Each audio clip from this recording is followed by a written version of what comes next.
देख रहे हैं सुनील श्रीवास्तव के साथ हिंदी स्टोरी। भूत की कहानी अच्छी लगा करे सब्सक्राइब कर लिया करो भाई।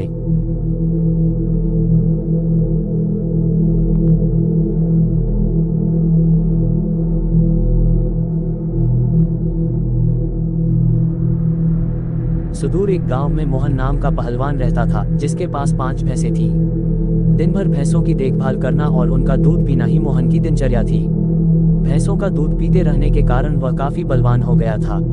मोहन अपने बचाव और सहारे के लिए एक लोहे की छड़ हमेशा साथ रखता था। इस कारण कोई भी मोहन को एक बार देख लेता तो उसकी हृष्ट-पुष्ट काया व शक्तिशाली शरीर को देखकर डर जाया करता था। मोहन का पूरी दुनिया में कोई नहीं था, तो उम्र बढ़ने के साथ उसे अपनी शादी की चिंता सताने लगी थी। इसलिए वह अक्सर लोगों से पूछा करता था कि उसकी शादी कहाँ और किससे होगी। लोग उसे देखकर डर जाते व उसके सवाल का जवाब न दे पाते थे। इस पर मोहन उनके साथ मारपीट किया करता था, जिसके चलते लोगों ने उस रास्ते से ही गुजरना बंद कर दिया था। एक बार किसी दूसरे गांव का एक ब्राह्मण और एक हमाम किसी विवाह समारोह में शामिल होने जा रहे थे। रास्ते में उन्हें मोहन मिल गया। मोहन ने ब्राह्मण को देखा तो उसने दोनों को अपने पास बुलाते हुए कहा कि आप तो मुझे ज्ञानी नजर आते हो, बताइए मेरी शादी कब और कहाँ होगी। इस तरह पहलवान का सवाल सुनकर दोनों ठिठक गए।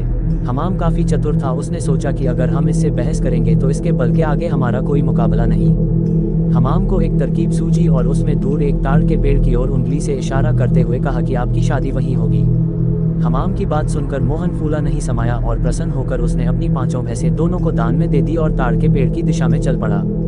उस ताड़ के पेड़ के पास एक महिला अपने पति व एक बच्चे के साथ रहती थी।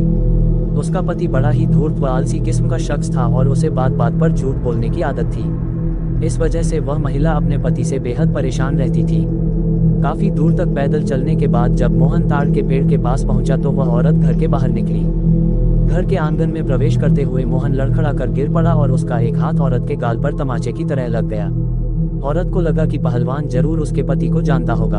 अपने एक हाथ से गाल मलते हुए औरत ने पहलवान को अतिथि कक्ष में बैठने के लिए कहा और उसे जलपान कराने लगी। इतने में औरत का पति वहां पहुंच गया। एक पराये मर्द के साथ अपनी पत्नी को देखकर वह गुस्से से मोहन की ओर इशारा कर पत्नी से पूछने लगा कि यह शख्स कौन है। औरत ने डरते हुए कहा कि उसे लगा कि वह परिचित है, इसलिए उसने उसे भीतर आने दिया। अपनी पत्नी की बात सुनकर वह शख्स और भी क्रोधित हो गया और लड़ने के लिए मोहन की ओर झपका। शख्स को रोकने के लिए मोहन ने अपने लोहे की छड़ उसके सिर पर रख दी, जिससे वह आदमी वहीं मर गया। यह सब दृश्य देखकर उसकी पत्नी रोने लगी। माहौल को देखकर पहलवान वहां से जाने लगा तो उस औरत ने मोहन को रोक लिया और कहने लगी कि उसके पति के अलावा घर में कमाने वाला कोई नहीं था और उनकी मृत्यु के बाद अब तुम्हें हमारे साथ ही रहना होगा।